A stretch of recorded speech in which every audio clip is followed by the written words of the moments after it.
Hey guys, Mike Letterman here again. I'm going to be briefing you on Chapter 7 of the Aviation Instructor's Handbook, which includes instructor characteristics, responsibilities, professionalism, and this syncs up with Discussion Board Forum or DBF 04. I'm going to express my individual analysis, interpretation, and applications of the knowledge required for the following areas. It's going to be over general responsibility as aviators, security, use of technology, and advancement and promotion of general aviation. And this comes directly from the Model Code of Conduct for Aviators and Flight Instructors, of which I assume at this point you're somewhat familiar with. So first up comes general responsibilities of aviators.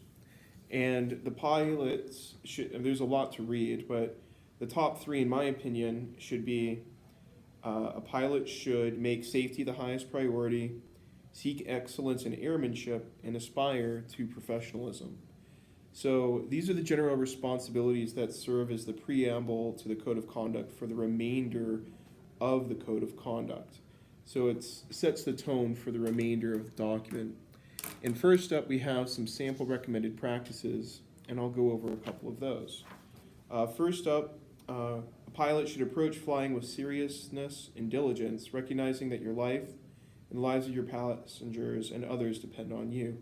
For example, a personal minimum, I am not flying with any of my family members or friends until I achieve certified flight instructor status, and that's just a personal minimum that I've imposed upon myself. Next is recognize that your conduct reflects upon the entire aviation community. Going around wearing aviators and just saying that you're a pilot and looking like a schlub is no way to go about promoting the environment.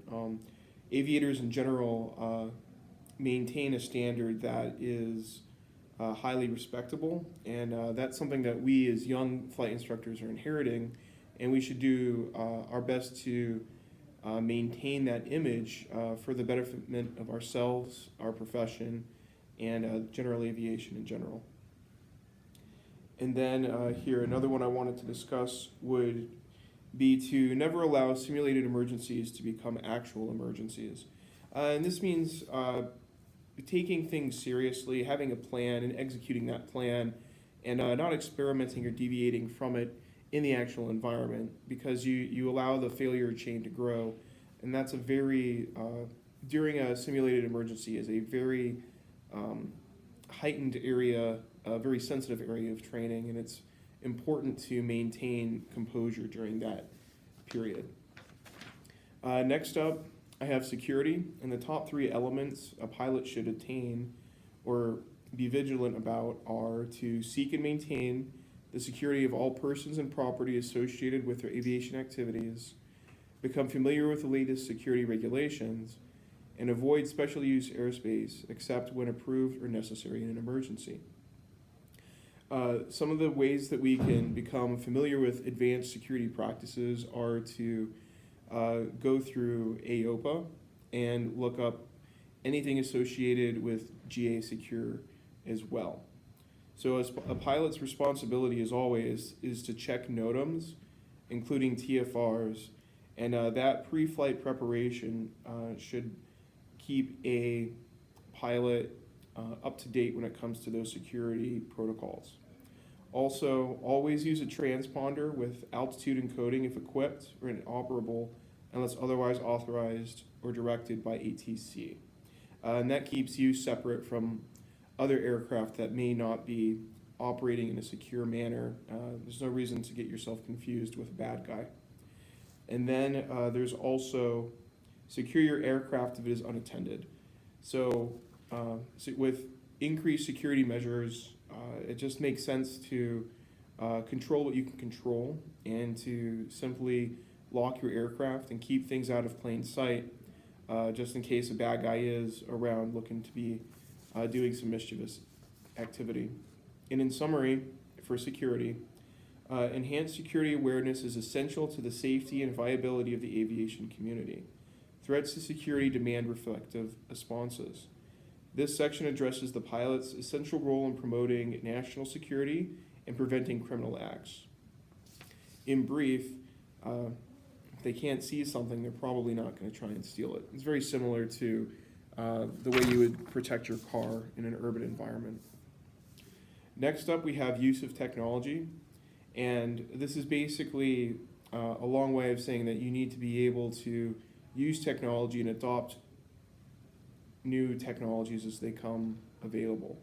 So the use of transponders or other position indicating technologies during flight operations, if available or otherwise directed by ATC, and use ATC radar advisories for VFR en route operations.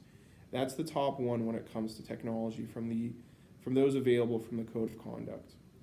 And the explanation that can attach to that is that as technology advances forward, innovative, compact, and inexpensive technologies will become attainable.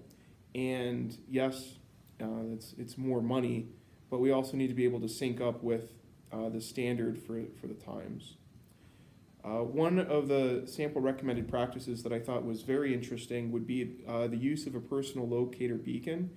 And as a seaplane pilot myself, I could envision many times when a locator beacon might be useful. For example, I decide I want to go for a swim or go fishing on the other side of the lake, and something happens to me. That's a way that's going to shorten the search effort and lead me directly to safety and lead the rescuers, minimize the time that they have to be searching for me if that situation were to occur. Finally, the fourth element is advancement and promotion of aviation. And a pilot should volunteer and contribute to organizations that promote aviation. They should also demonstrate appreciation for aviation professionals, and they should advance those values with openness, humility, positive attitudes, and the pursuit of personal improvement.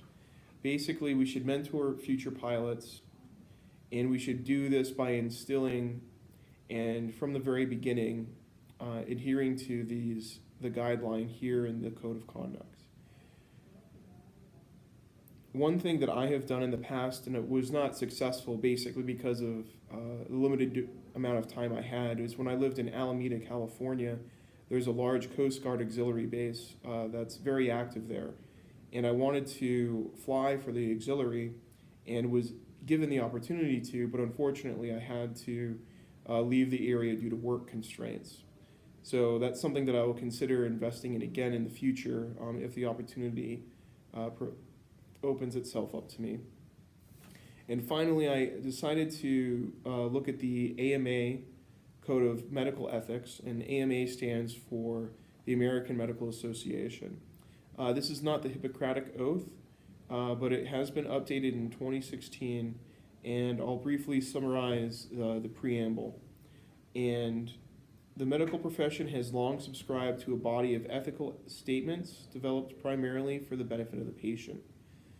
As a member of this profession, a physician must recognize responsibility to patients first and foremost, as well as to society and other health professionals, as well as to the self. The following principles adopted by the AMA are not laws, but standards of conduct that define the essentials of honorable behavior for the physician. And I highlighted a couple areas that I'd like to discuss that I think would be directly applicable towards a flight instructor. Number one, providing competent medical care and compassion and respect for human dignity and rights. I think that's pretty basic human need, that all humans should be treated with dignity and respect. A physician shall respect the law. A pilot should also respect regulations. A physician shall recognize a responsibility to participate in activities contributing to the improvement of the community. I think that's something that should also be done by instructors when it comes to hangar sections or anything along the like. And finally, a physician shall support access to medical care for all people.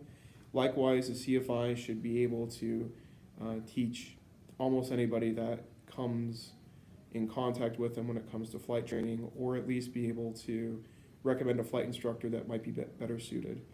This is Mike Letterman. Thanks for watching.